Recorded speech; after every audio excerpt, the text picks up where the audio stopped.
여러분 안녕하세요. 모두 평안하시지요? 예, 저도 며칠 고생을 좀 하고요.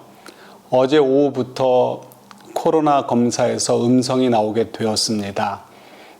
이제 며칠 더 조금 조심하면서 몸을 잘 만들면 건강한 모습으로 여러분들을 다시 뵐 수 있을 것 같습니다. 어느덧 시편 4색 공부하는 것이 끝나가고 있습니다. 저희들이 C.S. 루이스의 시편 4색을 중심으로 시편을 공부하고 있습니다. 단순하게 한 절 한 절 읽으면서 그냥 은혜를 추구하기보다는 가능하면 저희들이 성경을 좀 더 볼 수 있는 안목과 또 특별히 이 시대에 필요한 어떤 우리의 신앙을 디펜스할 수 있고 설명해 줄 수 있는 그런 능력들을 좀 키울 수 있는 기회로 삼으려고 애를 썼습니다. C.S. 루이스가 그런 면에서 저희들에게 큰 선물이기도 하셨죠. 이제 어느덧 끝 마무리에 들어서게 됩니다. 다음 주까지는 저희들이 시편 4색을 공부하면서 책을 마무리하게 되고 이제 여름방학에 들어가게 될 것 같습니다. 자, 이제 오늘도 우리 C.S. 루이스의 시편 4색을 중심으로 저희들이 어떻게 하면 시편을 더 잘 이해하고 또 하나님의 원리, 우리의 신앙의 원리들을 좀 더 이해할 수 있을지 기대를 가지고 오늘을 맞이했으면 감사하겠습니다. 우리 기도하겠습니다. 하나님 아버지 감사합니다. 저희들에게 시편 4색을 통해서 하나님의 의도와 말씀을 조금이라도 더 이해해 갈 수 있는 시간들을 허락해 주신 것 감사합니다. 이제 여름방학을 앞에 두고 있습니다. 시편 4색을 공부할 시간도 2주밖에 남지 않았습니다. 이 시간들을 통해서 저희들에게 또한 필요한 지혜와 은혜들을 허락해 주옵소서. 예수님 이름으로 기도드립니다. 아멘. 네, 먼저 찬양 한 곡 함께 하시겠습니다.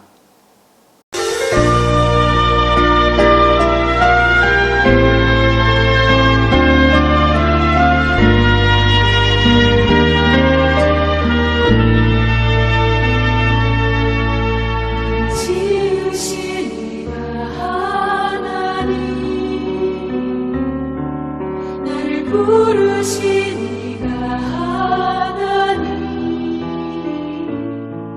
나를 보내시니도 하나님,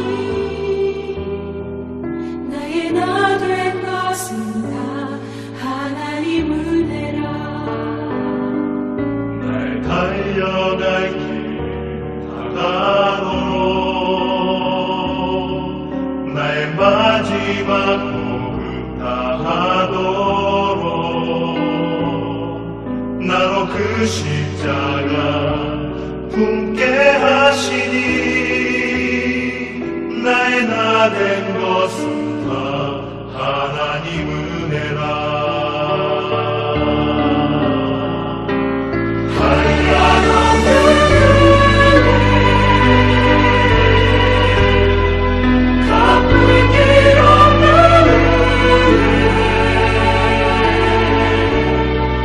내 삶을 해왔사니 하나님의 은혜 나 진정함 없이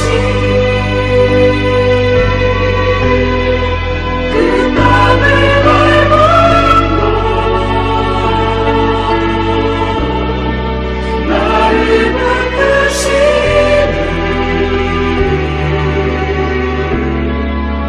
하나님의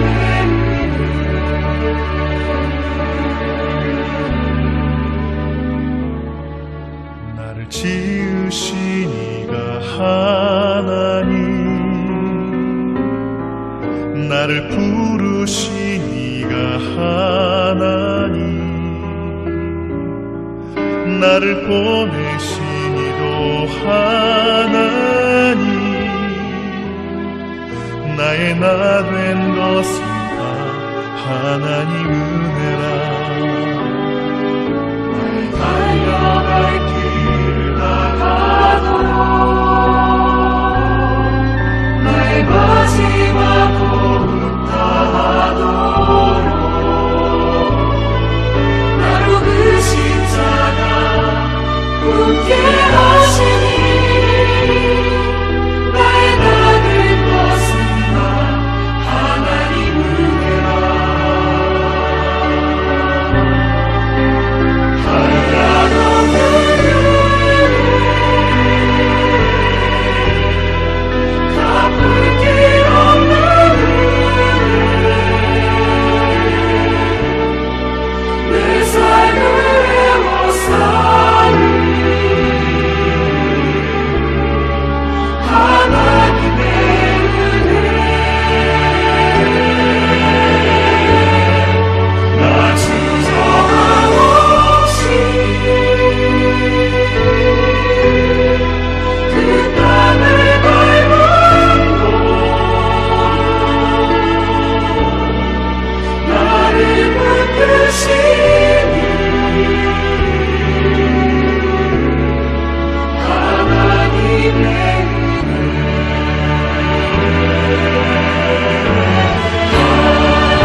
아멘. 네, 오늘 저희들이 함께 공부할 부분은 시편의 예언적 기능에 대해서 공부하려고 합니다. 시편에는 여러 주제들을 다루고 있습니다. 그래서 시편 말씀을 보면서 우리의 속상함이 조금 공감되어지면서 풀리기도 하고요. 절망 가운데서도 시편 기자들이 바라보는 하나님 아버지에 대한 믿음 때문에 저희도 덩달아 소망을 발견하고 또 새 힘을 얻게 되기도 합니다. 시편 기자들의 성숙하지 못한 모습들을 보면서 아, 나만 그런 거 아니구나. 그렇지만 이분들처럼 나도 하나님 안에서 이 문제를 해결해 가야지라는 또 도전도 받아보게 되기도 하지요. 이런저런 좋은 유익을 저희들에게 전달해 주는데요. 시편에는 독특하게 또 예언적인 기능도 가지고 있음을 저희들이 보게 됩니다. 특별히 메시아에 대한 예언, 하나님의 아들, 영원한 나라의 왕으로서 메시아가 오시게 될 것에 대한 메시지들을 담고 있습니다. 그런데 문제는 그런 예언적 기능에 대해서 믿지 않는 사람들, 또 기독교에 대해서 반감을 가지고 있는 분들이 시비를 걸죠. 자, 예를 들어서 우리가 성경 한 군데를 봅니다. 시편 110편 1절입니다. 제가 읽겠습니다. 여호와께서 내 주에게 말씀하시기를 내가 내 원수들로 내 발판이 되게 하기까지 너는 내 오른쪽에 앉아 있으라 하셨도다. 아멘. 네, 우리가 지금 읽은 시편 110편 1절에서 다윗이 노래하는 것이죠. 여호와께서 내 주께 말씀하시기를 이라고 표현하고 있습니다. 여기서 다윗이 고백하는 나의 주께라고 할 때 그 주님은 누구일까요? 네, 여기서 저희들이 신약적인 지식을 가지고 예수님이죠, 메시아죠 라고 대답하면 너무 빨리 답에 도달하시는 것입니다. 왜냐하면 적어도 다윗은 예수님도 알지 못했고 종말의 때 하나님의 나라를 이 땅에 가지고 오실 메시아에 대한 개념은 다윗에게는 전혀 없었기 때문에 그렇습니다. 그러니까 시편 110편 1절에서 다윗이 나의 주께라고 고백할 때에는 다윗의 머릿속에는 누군가를 염두에 두고 쓴 것이다 라고 하는 것이 마땅합니다. 그런데 저희들은 그것이 결국은 메시아를 의미하는 것이다 라고 이야기하지만 넌 크리스찬들과 또 기독교에 대해서 시비를 걸려는 사람들은 다윗이 메시아에 대한 개념이 없었는데 종말의 때에 하나님 나라를 이 땅에 가져올 메시아를 얘기하는 거예요. 메시아는 기름 부음 받은 자라는 뜻이지만 이때 이야기하는 메시아는 이제 나중에 예수님을 이제 의미하는 것이기도 하죠. 어쨌든 당시에 다윗은 그런 개념이 없었던 것이 맞죠. 그런데 어떻게 이런 시를 다윗이 썼다고 한다면 어떻게 메시아, 종말의 때 하나님 나라를 이 땅에 가져오실 메시아로 생각하고 썼겠느냐, 자기도 모르는 내용을 어떻게 쓸 수 있느냐라고 시비를 거는 것입니다. 일견 맞는 말 같기도 하죠. 그래서 저희들이 이런 부분들을 조금 이야기 나누려고 합니다. 저희들이 신앙생활 하는데 성경을 읽는 데에는 전혀 문제가 없습니다. 그렇지만 성경을 배우려고 하는 초신자들이나 또 혹은 여러분들의 자녀들처럼 혹은 또 손주들이나 주변에 있는 젊은 분들이나 또 혹은 교회에 대해서 괜히 시비 걸려는 분들에게 잘 대답해 주기 위해서는 저희들이 조금 지식이 필요한 것 같습니다. 그러니까 저희들이 성경 공부를 할 때에는 나만 은혜 받겠다라는 것만이 아니고요.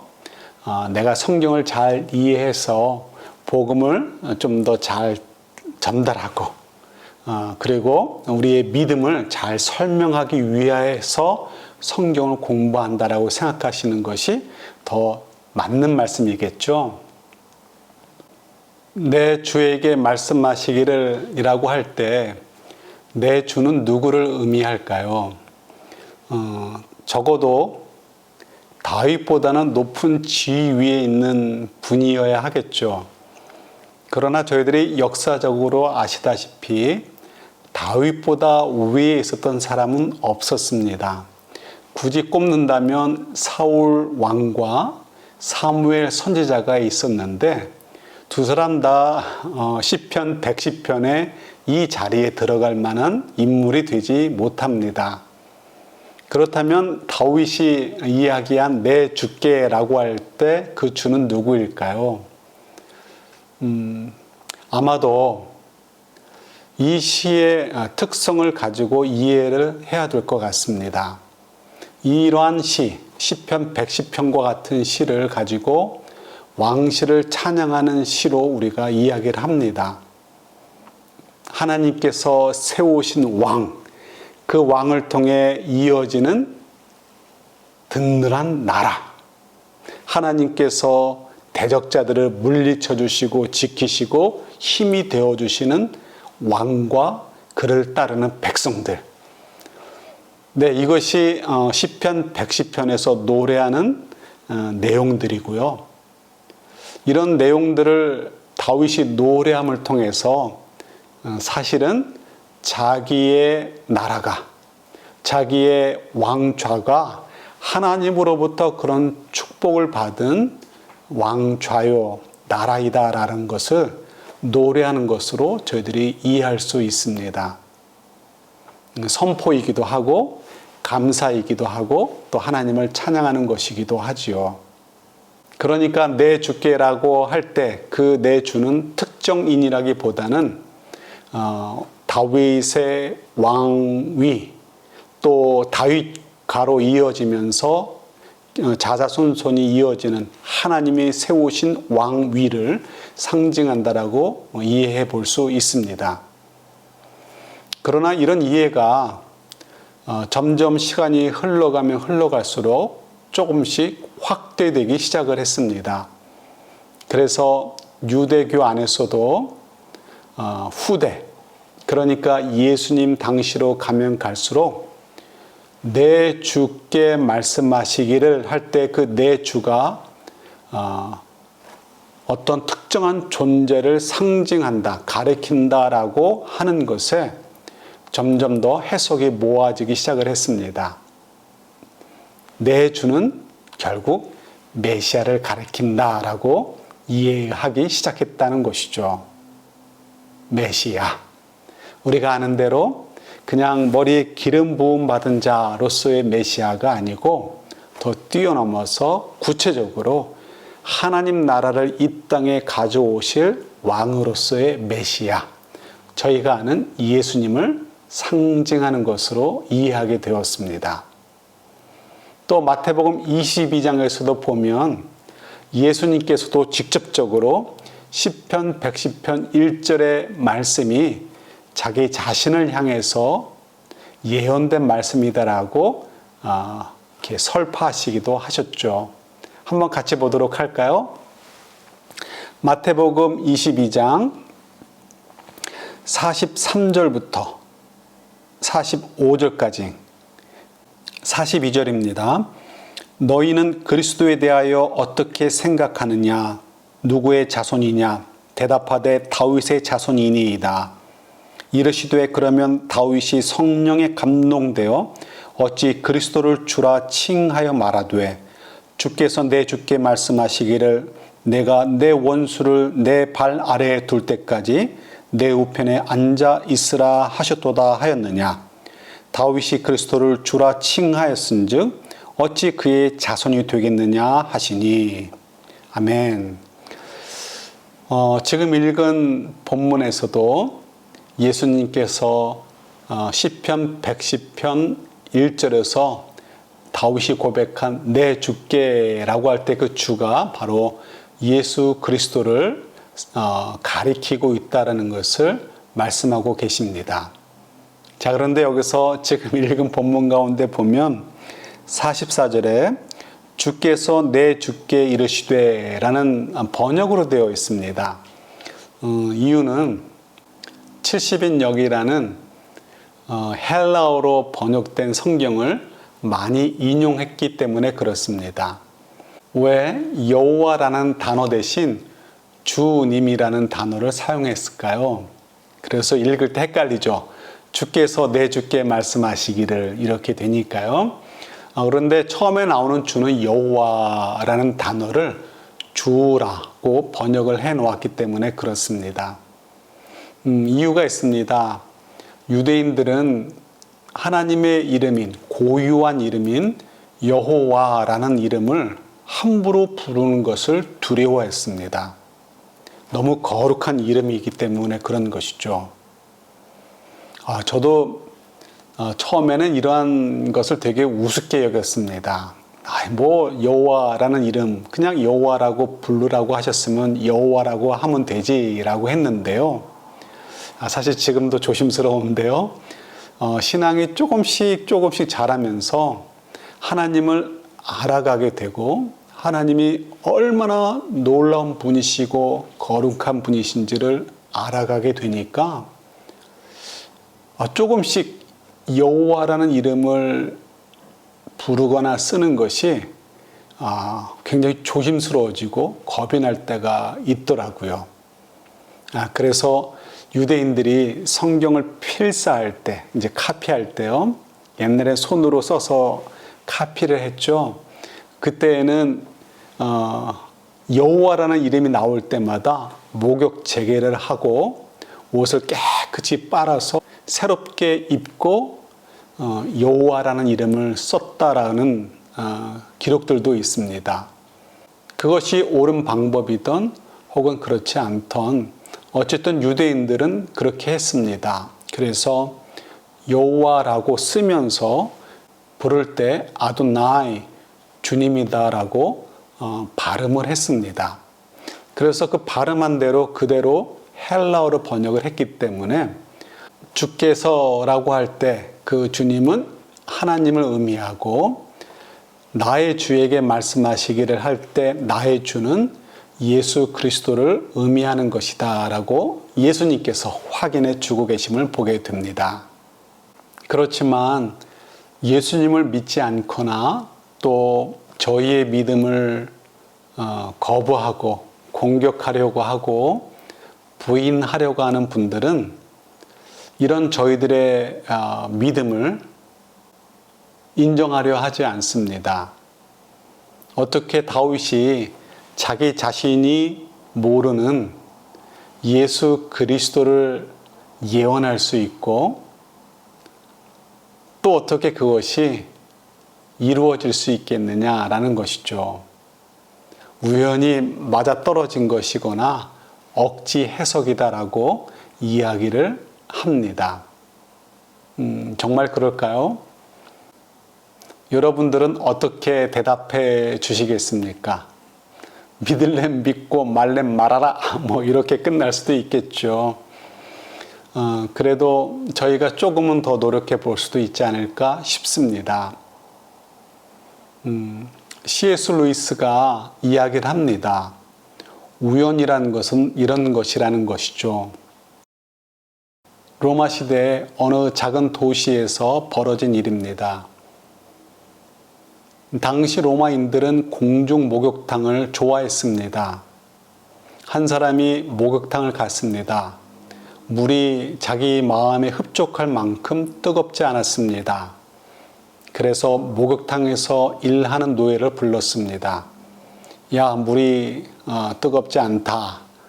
노예가 대답하죠. 네, 곧 물이 뜨거워질 것입니다. 라고 대답을 했습니다. 뭐 늘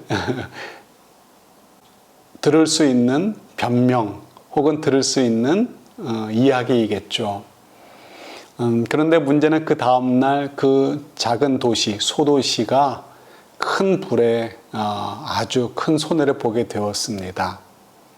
그때 사람들이 그 노예를 잡아다 놓고 너 어저께 곧 뜨거워진다고 했는데 너 불 지르려고 계획해 놓고 그 계획을 생각해서 곧 뜨거워질 겁니다 라고 대답했던 거지 라고 따진다면 어떻게 하겠습니까? 정말 노예 입장에서는 답답할 수 있습니다. 억울하겠죠. 자기가 도시에 불 지른 것 아닌데 그저 곧 뜨거워질 겁니다 라고 한 것은 일하는 노예로서 그냥 일상적으로 하는 말이에 지나지 않았는데 그 말을 가지고 꼬투리를 잡는다면 정말 억울할 것입니다. 그럴 때는 그냥 우연히 발생한 일이다.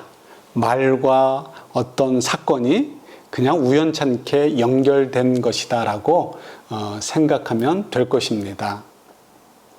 이거보다 더 저도 읽으면서 깜짝 놀랄 만한 내용이 있었습니다. 예수님께서 이 땅에 태어나시기 불과 10여 년 전에 돌아가신 어느 시인의 노래입니다. 제가 한번 읽어드릴게요. 위대한 시대들이 이제 새롭게 시작하는도다. 이제 그 처녀가 돌아오고 세턴의 통치가 돌아오며 그 새로운 아기가 높은 하늘로부터 내려오는도다.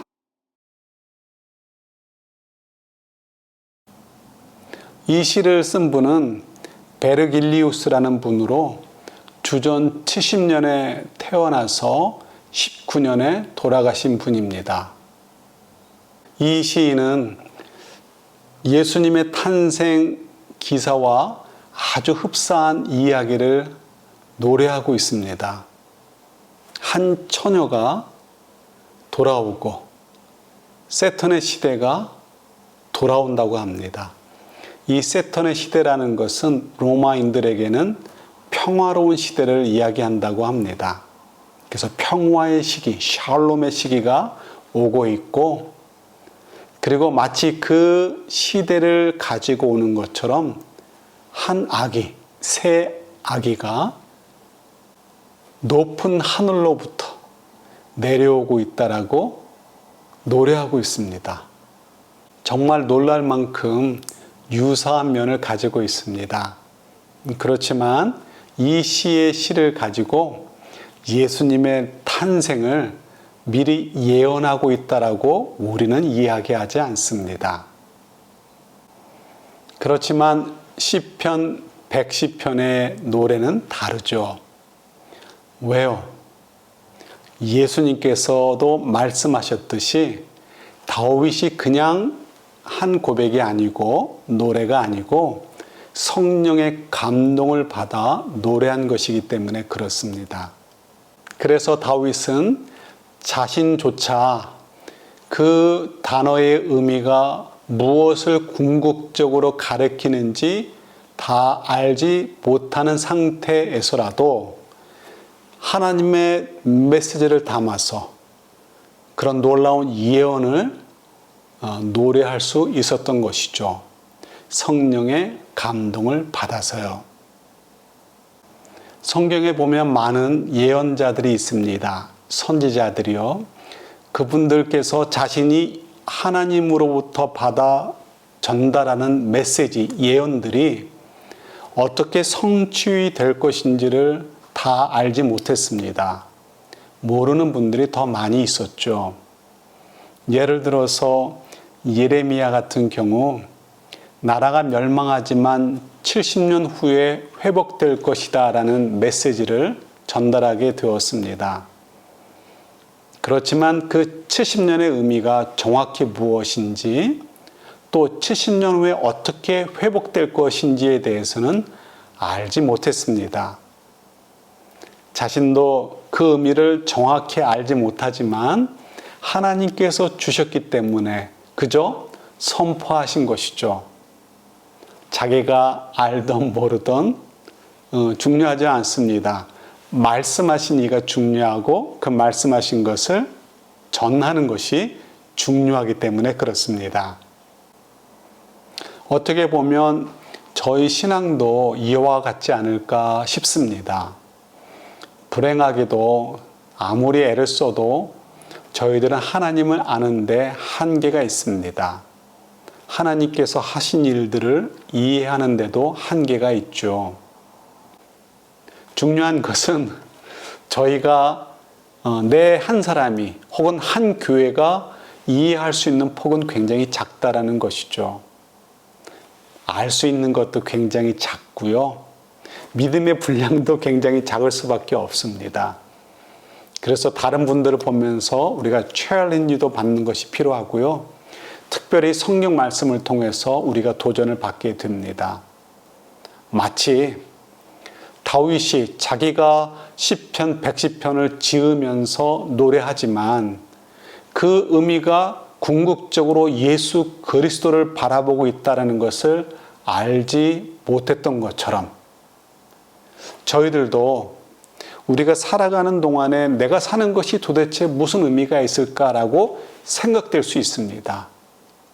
그러나 저희들의 그런 삶을 통해서 정작 살고 있는 우리조차도 내 삶의 의미를 잘 모르는 한이 있다 할지라도 결국은 하나님께서 시편 110편 1절을 통해서 예수 그리스도를 바라보게 하셨던 것처럼 저희들도 우리들의 인생, 나도 잘 이해하지 못하는 그 인생을 통해서, 저희들의 인생을 통해서 예수 그리스도를 바라보게 하는 그런 일들을 저희들에게 허락해 주신다는 것이죠. 그러면서 시편을 보시면서 우리가 또 도전을 받게 되기도 합니다. 누가 시비를 걸면 얘기할 수 있죠. 우연은 이런 것이 우연이고, 마치 목욕탕에서 일하던 노예의 말, 혹은 베르길리우스라는 시인이 노래했던 노래, 이런 것들이 우연이지, 성령의 감동을 받아서 예수 그리스도를 향해서 가고 있는 시들은 우연이 아니라 의도적으로 하나님께서 우리에게 허락하신 말씀이다라고 이야기할 수 있습니다. 그리고 우리들의 삶도 그렇다는 것을 여러분 기억하시면 좋겠습니다. 거듭 말씀드려요.